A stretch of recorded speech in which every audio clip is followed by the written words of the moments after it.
സ്വർണത്തിന്റെ വില ദിനം പ്രതി കൂടുന്ന ഈ സാഹചര്യത്തിൽ രാജ്യത്തെ ഏറ്റവും സമ്പന്നമാകുന്ന ഒരു വലിയ സ്വർണഖനി ചൈനയിൽ കണ്ടെത്തി. ഹുനാൻ പ്രവിശ്യയിലെ പിങ്ജിയാങ് കൗണ്ടറിലെ വാംഗു സ്വർണപ്പാടത്താണ് ഈ പുതിയ സ്വർണശേഖരം കണ്ടെത്തിയിരിക്കുന്നത്.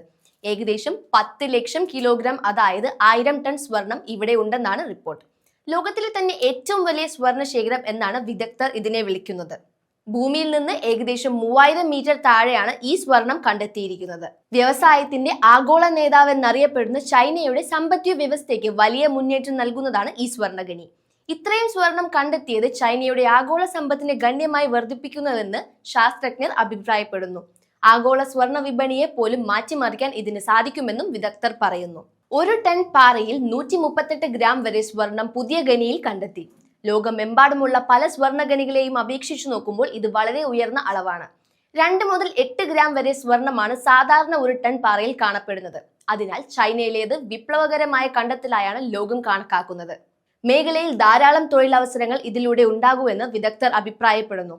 ആഗോള സ്വർണ്ണ വ്യാപാരത്തിൽ ചൈനയ്ക്ക് കൂടുതൽ സ്വാധീനം നൽകാനാകും. രാജ്യത്തിന്റെ പ്രകൃതി വിഭവ അടിത്തറ ശക്തിപ്പെടുത്താനും ചൈനയ്ക്ക് സാധിക്കും. ഈ സ്വർണ്ണ ഖനനം ചെയ്യുന്നതിനായുള്ള പ്രവർത്തനങ്ങൾ ഉടനെ ചൈനീസ് സർക്കാർ ആരംഭിക്കുമെന്നാണ് റിപ്പോർട്ട്.